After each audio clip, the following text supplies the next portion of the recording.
Hello everyone. I'm in the process of rebuilding my old 1993 Specialized Future Shock suspension fork. And in the process, I noticed at the top of the stanchions, the cap that goes at the top of the stanchions has this old needle valve that comes up on the inside, and that's where you put the air in using your needle. Excuse my helpers here. I've got a couple of cats trying to assist me in this project, so excuse the cat butt. Anyway, come on, buddy. Anyway, in order to do that, I couldn't find those needle valves to replace, so instead I found these. These are made by Rock Shocks, and I guess they're replacements for their rear shocks. But it's a Schraeder valve.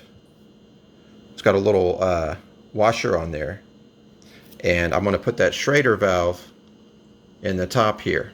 Now, in order to do that, I had to order a metric tap. This Schraeder valve, on one side it's the Schraeder valve, on the back side it's an M7 by 0.75 pitch thread. So I ordered a tap to be able to put that to be able to get that in there. In the process of doing this, I then realized that my old suspension pump wasn't going to work anymore because it's made to thread only with a needle. Now, I've already done this, but let me show you here. The needle usually goes in that cap right here where I've got this silver adapter. That's where the needle usually goes. Now, in order to do this, I had to buy two adapters in order to make it fit this Schraeder valve lock-on. Now, in order to do that, what you're doing is you're going from this piece right here. In fact, your needle, the threads on it, these are 5/16. No, I'm sorry. This is about 5/16 in diameter. But National Pipe Thread, what they call it, this is they go by what's actually on the inside. So this is considered 1/16 inch National Pipe Thread male. So it goes into this piece here, which is National Pipe Thread 1/16 inch female. So I had to buy an adapter. This adapter goes from 1/16 inch male NPT to 1/8 inch female NPT. Okay, then my second adapter is a 1/8 inch male NPT to 1/4 inch male NPT. And then that 1/4 inch male NPT threads right into my lock-on right here. Now, the curious thing about a National Pipe Thread is that it's the male ends are tapered, not the female. Now I'll show you because I've got one loose by itself here. If you look carefully, you can see how the threads, both sets of those male threads, they taper. They go down smaller. They do that for a better seal. If you really grind it on there, it's supposed to smash the threads together and create a tight seal. But I was worried about doing that since I've got stainless steel threads here and then brass threads here. So I checked them first to see how far I could get them tightened by hand. And then this is where the thread locker comes in handy. I use the thread locker red, which is considered permanent. It can be released with heat, but it is considered permanent. Oh, my helper's getting interested here. She's decided she needs to supervise. All right. So what I usually do is that thread locker, you want to cover it pretty good with on the threads. That check and see how many threads are actually going to go in there when you feed it in.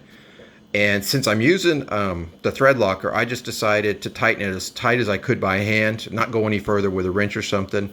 The thread locker, once you put it in there, get it nice and tight, don't do anything with them for 24 hours. And that thread locker will cure. And once it's cured, it should hold back a heck of a lot more PSI than I've got here. So we got that part done. And then this lock-on, I love the way this works. You pull this back, Your Schraeder valve goes in there, and then it's got a spring mechanism. It's a little hard to do one-handed here. There you go. And when you send that forward, it usually pops. It's not doing that because I'm having a hard time holding it. But it pops onto there and it pushes in the inflation needle that's in the middle of your Schraeder valve. So you could pressure it up. And then when you're done, you just pop it off.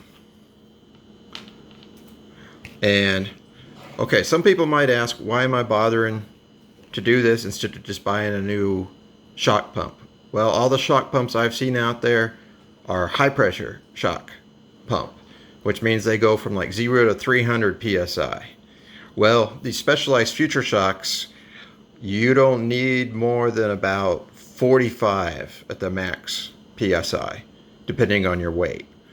So as you can see here, I have this wonderful gauge that goes from 0 to 60, and it even has, if you see there, over where the number 3 is, right above there, that's the inflation range for the fork.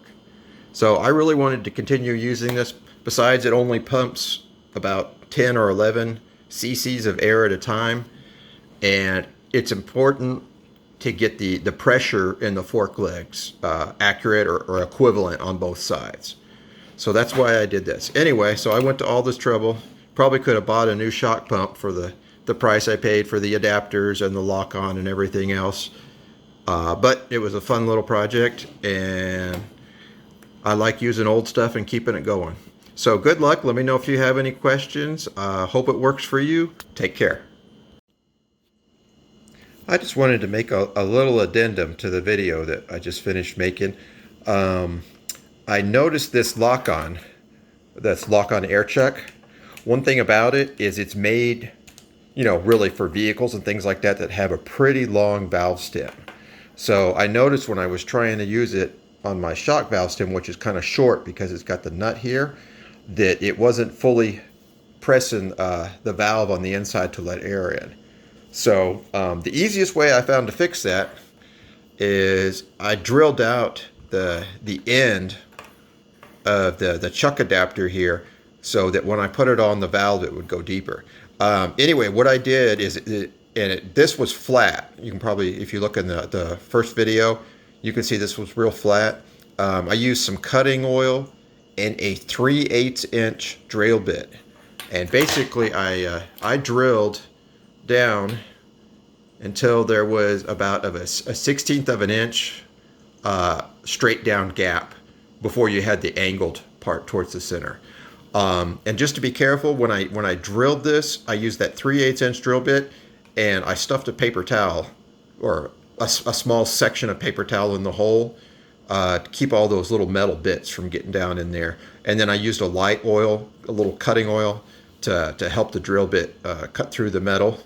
And then to get that paper towel out, you can just use the little piece of paper towel. You can use tweezers or something like that, and that'll keep you from getting little metal flakes on that white, kind of either a rubber or silicone washer that's in there. So anyway, once I did that, then it'll fully press. Okay. It'll fully press onto the Schraeder valve much better. Okay, I just paused it for a minute to put it back on there so you can see, but you can see that it goes a lot deeper in there. It starts to go up as high as those facets, the hex facets for the wrench. Anyway, I just thought I'd give you guys that little note in case anybody decides to do this project and then has a problem at the end. Anyway, good luck.